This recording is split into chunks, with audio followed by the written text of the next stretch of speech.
नमस्कार मित्रांनो, लक्ष्मीच्या पावलांनी या मालिकेच्या आत्तापर्यंतच्या भागात आपण पाहिलंच की अद्वैत आणि सुकन्या यांनी मिळून आता रोहिणी आत्यांचं भांडं फोडलेलं असतं.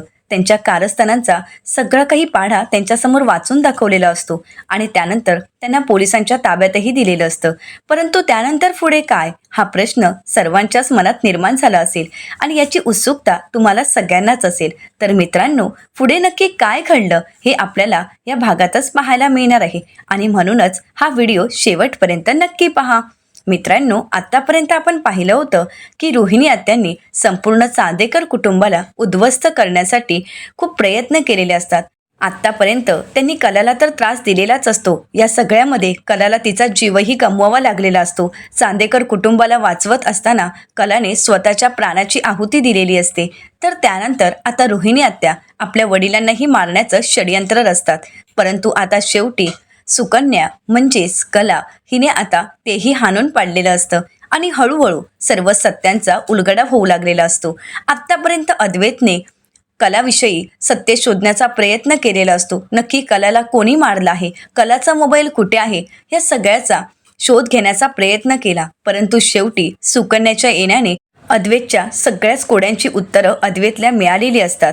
सुरुवातीपासूनच अद्वैत ज्या गोष्टींचा शोध घेत असतो त्या गोष्टी आता पूर्णत्वास आलेल्या असतात. कलाची ती शेवटची चिठ्ठी, कलाची शेवटची इच्छा आणि तिने केलेलं हृदय डोनेट, हे सगळं काही अद्वैतला कळालेलं असतं. ज्या व्यक्तीला कलाने आपलं हृदय दिलं आहे ती आपल्यासमोर असणारी सुकन्याच आहे हेही अद्वैतला कळालेलं असतं. तर त्यानंतर सुकन्याकडे असणारा कलाचा मोबाईल आणि त्यामध्ये रोहिणी आत्या आणि राहुल यांचं कारस्थान, हे सगळं काही ज्यावेळी अद्वैतच्या समोर येतं त्यावेळी अद्वैत ठरवतो की काही झालं तरी यांना यांच्या कर्माची, त्यांच्या पापाची शिक्षा द्यायचीच. आणि त्यावेळी सुकन्या अद्वैतला साथ देत म्हणते, जिने मला ही हृदय दान केलं आहे तिला मी न्याय मिळवून देणारच आणि अद्वैत सर, मी तुमच्यासोबत आहे. आणि म्हणूनच अद्वैतने सुकन्याच्या साथीने रोहिणी आत्यांची सर्व कारस्थानं आता घरच्या सगळ्यांसमोर आणलेली असतात. चांदेकर मेशनला 50 वर्ष पूर्ण झाली आणि त्यानंतर त्या सोहळ्याच्या निमित्ताने सर्वजण एकत्र आलेले असतात आणि त्याचवेळी रोहिणी आत्यांचा सगळ्यांना मारण्याचा डावही असतो. परंतु तो डाव अद्वैत, सुकन्या यांनी उधळून लावलेला असतो आणि सर्व सत्य रोहिणी आत्यांनी स्वतःच्या तोंडानेच कबूल केलेलं असतं. अद्वैतने पोलिसांची टीमही बोलावलेली असते आणि शेवटी अद्वैत, सुकन्या आता रोहिणी आत्या आणि राहुलला यांच्यासोबतच अनामिकालाही पोलिसांच्या ताब्यात देतात. आता खऱ्या अर्थाने संपूर्ण चांदेकर कुटुंबाने मोकळा श्वास घेतलेला असतो. सर्वजण देवी आईचे आभार मानण्यासाठी देवघरात येतात. अद्वैत म्हणू लागतो, आज खऱ्या अर्थाने माझ्या कलाला न्याय मिळाला आहे. आणि नकळतच सुकन्या अद्वैतला चांदेकर अशी हाक मारते. अद्वैत म्हणतो, ही सुकन्या तू हाक नाही तर माझ्या कलाने मारलेली हाक आहे आणि आज तिने सांगितलं आहे की मी मुक्त झाली आहे.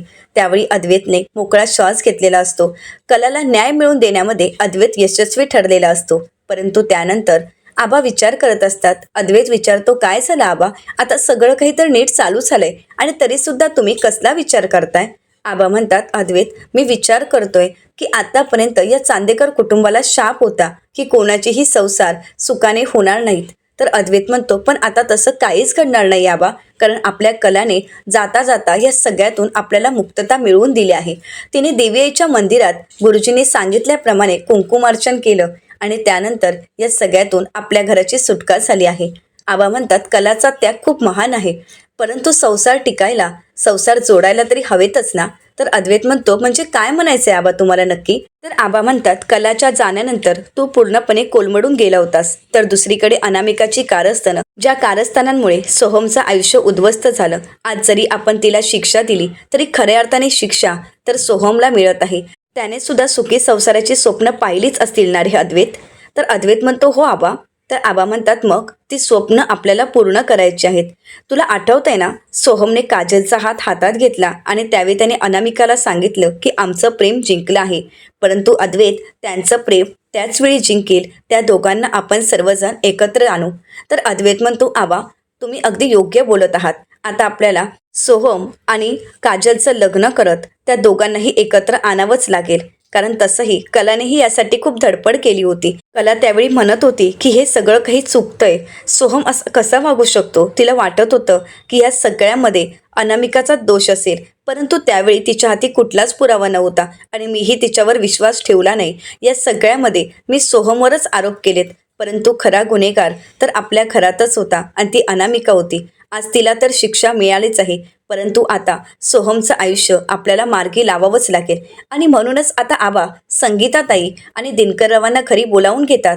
आबा म्हणू लागतात, ज्याप्रमाणे कलासाठी आणि नयनासाठी प्रस्ताव घेऊन आम्ही तुमच्या घरी आलो होतो, परंतु आता मला बाहेर जाणं शक्य नाही आणि म्हणूनच आम्ही तुम्हालाच इथे बोलावलं आहे. तर संगीताताई म्हणतात, बोला ना आबाजी.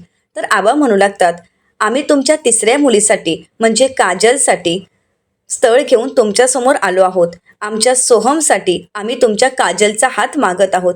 आता हे ऐकल्यानंतर संगीताताई आणि दिनकररावांचा आनंद काही गगनात मावत नसतो. ते खूप खुश होतात. संगीताताईंना त्यांचे जुने शब्द आठवतात. संगीताताई म्हणालेल्या असतात, माझ्या तिन्ही मुली लक्ष्मीच्या पावलांनी एका घरंदाज घराण्यात जातील आणि नावलौकिक करतील आणि ते शब्द आज खरे ठरत असतात.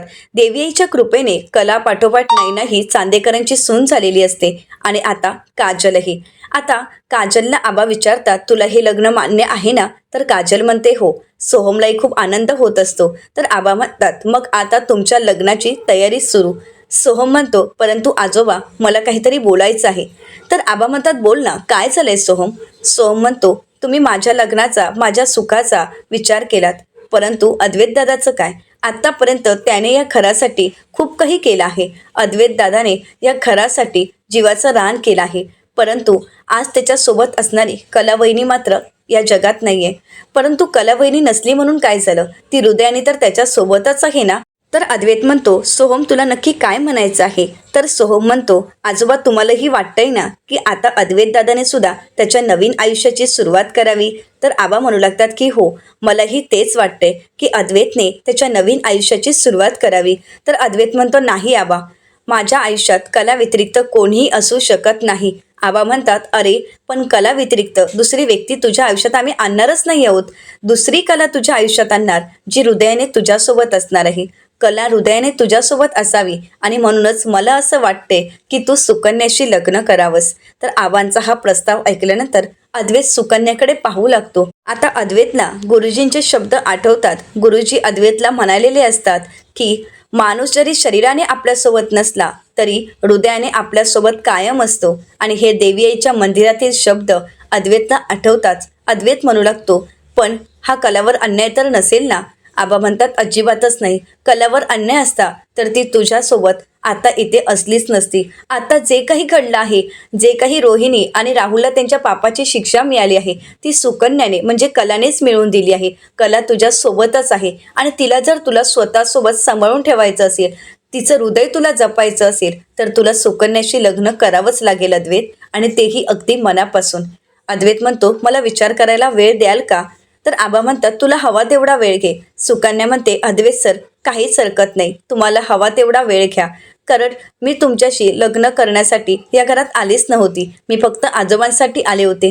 परंतु हळूहळू सगळ्याच गोष्टींचा उलगडा झाला आणि नंतर कळालं की मला जे हृदय मिळालं आहे ते तुमच्या कलाचं आहे आणि या हृदयावर तुमचा अधिकार आहे आणि त्यामुळे तुम्ही जो निर्णय घ्याल तो मला मान्य असेल. अद्वैत विचार करतो आणि अद्वैत रूममध्ये निघून जातो. सरोज मॅडम अद्वैतच्या रूममध्ये येतात, अद्वैतला समजावतात आणि म्हणू लागतात, अद्वैत बाळा, विचार करू नकोस, योग्य तोच निर्णय घे, कारण योग्य निर्णय घेण्याची वेळ आली आहे. अद्वैत, एक गोष्ट लक्षात ठेव, आयुष्यात एकटं राहणं सोपं नाही आणि आयुष्य एकट्याने जगणं काय असतं हे मी अनुभवलं आहे. त्यामुळे प्लीज अद्वैत, तुझ्या आयुष्यात असं काही घडू नये किंवा तू एकट्याने आयुष्य जगावं असं मला नाही वाटत.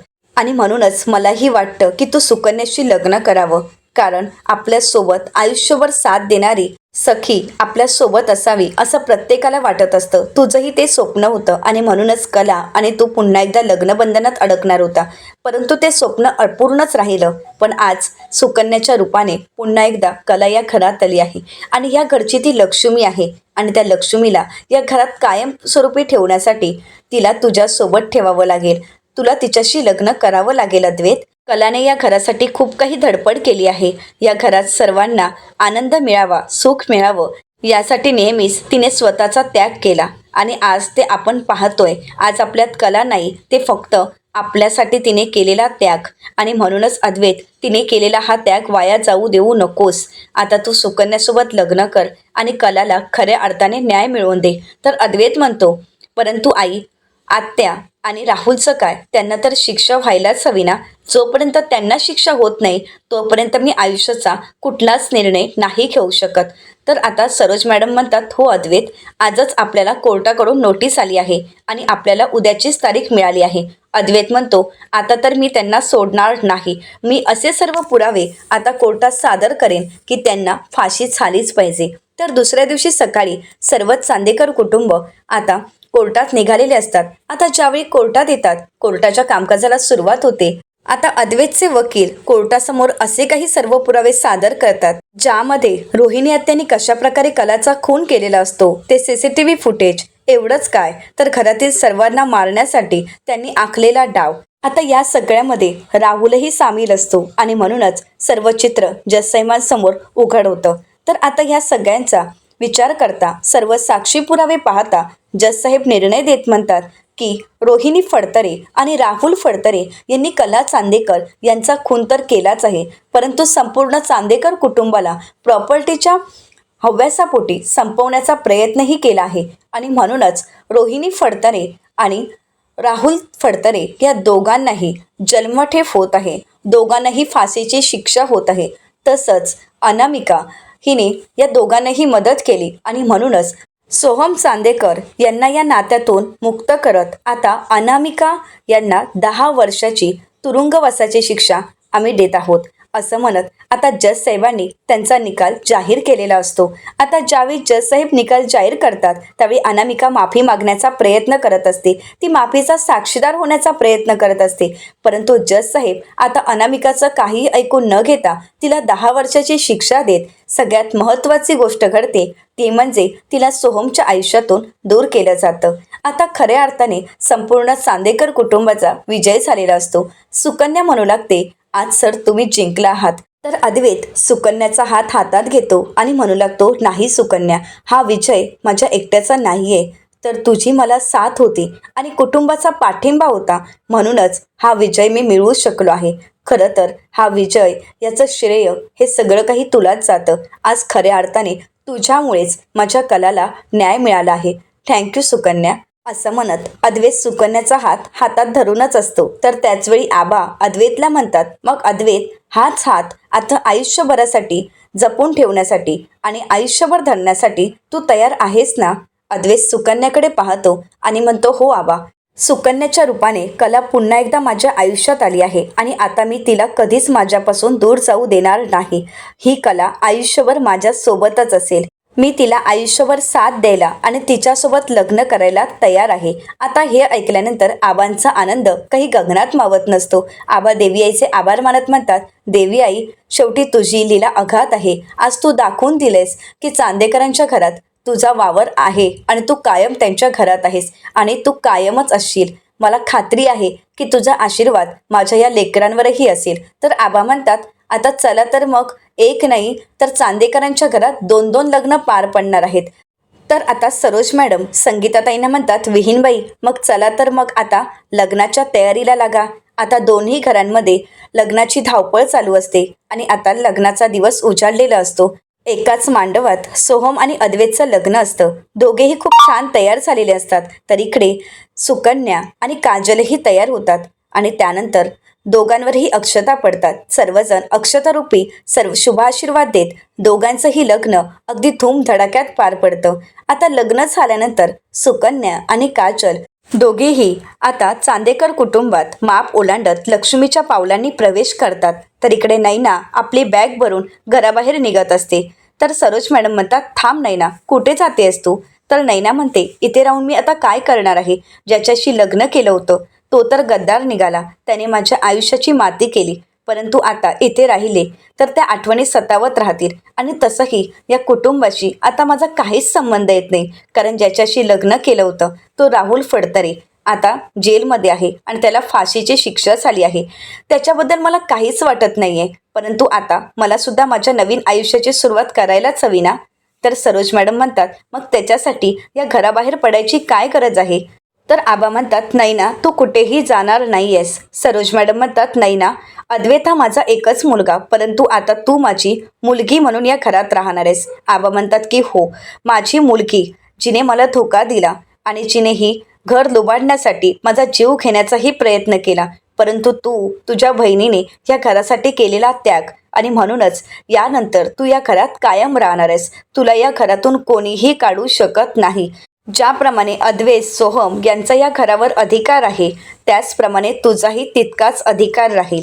तर सरोज मॅडम म्हणतात, एवढंच नाही तर कलाने ज्या दालनासाठी तिने आपली कला वापरली होती आणि त्यासाठी तिने आपला प्रोजेक्टही तयार केला होता, ते दालन आता चालू होणार आहे आणि चांदेकरांच्या त्या ब्रांचची जबाबदारी नैना तुझ्यावर असेल. आता ती सगळी जबाबदारी तुला स्वीकारायची आहे. आता हे ऐकताच नैना म्हणू लागते, नाही सरोज मॅडम, मी तेवढी लायक नाही आहे. तर सरोज मॅडम म्हणतात, नाही नैना, आता असं बोलायचं नाही. तू किती बदलली आहेस आणि तू या घरासाठी काय केलं आहेस हे मला माहीत आहे. त्यामुळे आता माझा तुझ्यावर पूर्ण विश्वास आहे आणि विश्वासाने या ब्रांचची जबाबदारी मी तुझ्यावर सोपवत आहे. आता सरोज मॅडमचा हा विश्वास पाहता नैना त्यांना बिलगते आणि खूप रडू लागते. नैना, काजल आणि सुकन्या तिघेही सरोज मॅडमना मिठी मारतात आणि रडू लागतात. आता हे दृश्य पाहून इकडे संगीतातही सुखावतात. त्यांच्या डोळ्यामध्ये आनंद अश्रू असतात आणि म्हणू लागतात, आज खऱ्या अर्थाने मी जिंकली आहे. मला पोरगं नाही म्हणून माझ्यावर लोक हसायची. 3 मुली असं म्हणत असायचे, परंतु आज या 3 मुली पोरांपेक्षाही कमी नाहीत हे त्यांनी दाखवून दिलं आहे. संगीताताई म्हणतात, आज खऱ्या अर्थाने माझ्या संस्कारांचा विजय झाला आहे. संगीताताई आणि दिनकरराव आपल्या 3ही मुलींना शुभ आशीर्वाद देत म्हणतात, सुखाने संसार करा आणि हे कुटुंब आयुष्यभर कायम जपून ठेवा, कारण असं कुटुंब मिळणं म्हणजे खरंच भाग्य आहे. असं म्हणत सर्वजण एकत्र येत या मालिकेचा शेवटचा भाग संपन्न होतो. मित्रांनो, हा भाग तुम्हाला कसा वाटला हे कमेंट करून नक्कीच कळवा आणि आजचा हा भाग आवडला असेल तर व्हिडिओला लाईक करायलाही विसरू नका. व्हिडिओ पाहिल्याबद्दल तुम्हा सर्वांचेच अगदी मनपूर्वक धन्यवाद.